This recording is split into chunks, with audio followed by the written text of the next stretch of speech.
Ladies and gentlemen, welcome to FIZ Shots on the FIZ Show.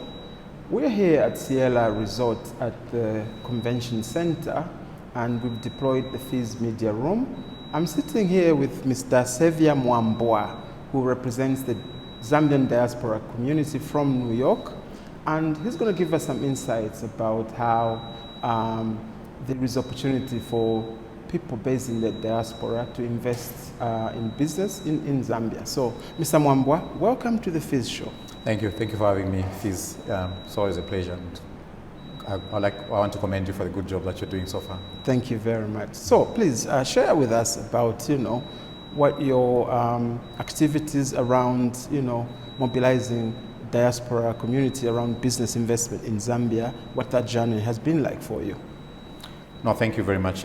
Just one point of correction. Okay. I'm a member of the Zambian Diaspora in the US. Okay. So I don't necessarily represent them because they're diverse. Mm-hmm. A number of us are very interested in really pursuing the idea that when Zambians leave the country to go outside, mm-hmm. they do really should be looked at as a resource for the country. Okay. For example, I think through some of our networks and groupings, last year, we did organize a Zambian Diaspora conference in Livingston mm-hmm. in August. The president officiated. Okay.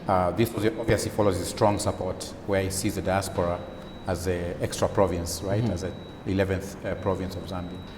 So the idea is, rather than Zambians and the country lamenting and complaining that they are losing brain drain yes. through people leaving, I think the idea is to flip that thinking around and look at the Zambian diaspora community as a powerful resource that can actually contribute back to the country through channeling some of the investment, bringing back investment here, mm-hmm. Skills and expertise, mm-hmm. and also picking up on some of the culture, mm-hmm. the culture learnings.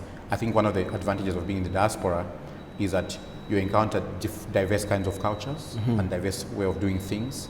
And then if you put that with what you already know, mm-hmm. the foundation that we get from Zambia, it can form a very powerful launchpad through which you can come back here and interact with the private sector in Zambia, our fellow public service as well, and exchange knowledge.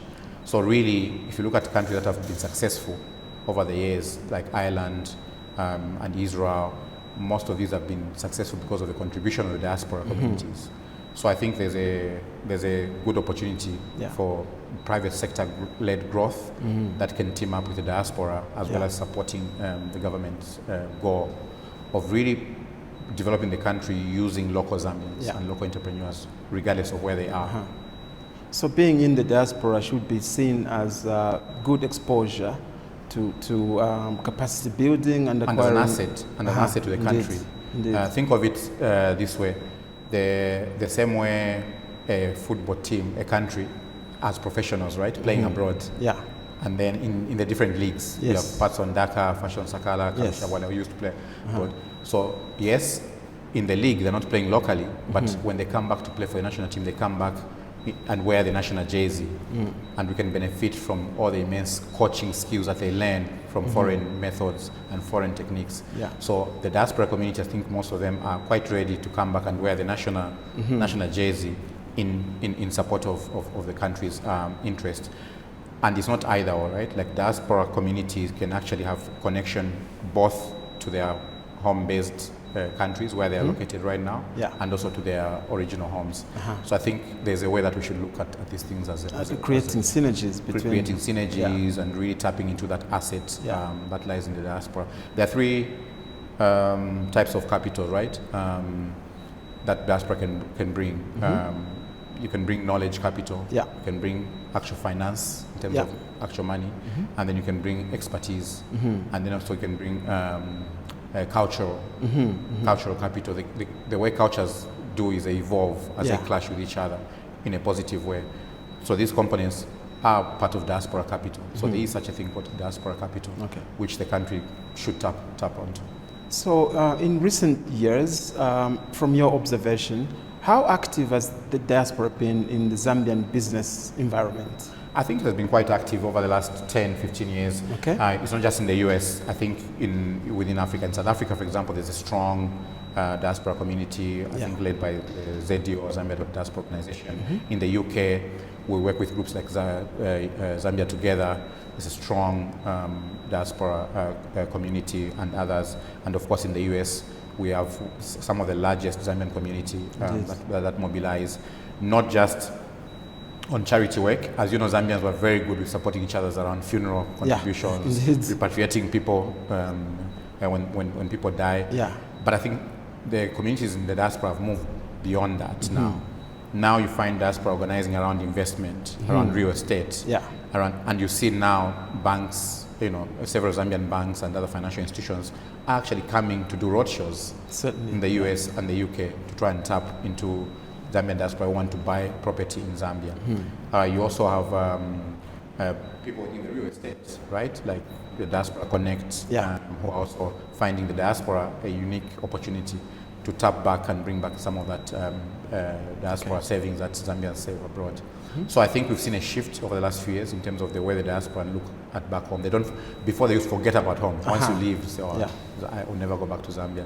But now I think there's a good connection. But also because the president of Zambia now has shown very strong political will, not just in rhetoric, but also in action, around how he views the role of the diaspora in contributing to the overall vision for Zambia. Excellent.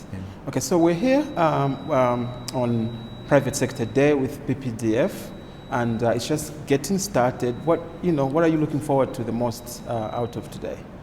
I think as all of you know in Zambia, and all of us know in Zambia, I think the challenges that are facing the country are many. People are looking forward to things turning around economically. Yes. And obviously there's a sense, some frustration on everybody, even from the president, the general public, around just how slow the economic progress is taking to happen, right? So it's very important that forums like this do not end up as business as usual, just talk shops. That I think there's real concrete action. Maybe my hope is that there'll be 1 or 2 priorities that will be picked up, so that people can run with those priorities for the next 2-3 years. Once you achieve something in those 2, then you move on to the others. Absolutely. Because it's quite challenging to have a lot of things that you want to achieve and then end up achieving nothing. So hopefully both the private sector and the government will now be a bit more concrete. I think there's been enough talk, and we have quite a bit of work to do as a country. So I'm sure we're going to see we look forward to seeing something concrete come out of this. Well, thank you very much for that, Mr. Mwambwa. It's been a pleasure hosting you here on our media room on the FIZ show. No, thanks for having me here.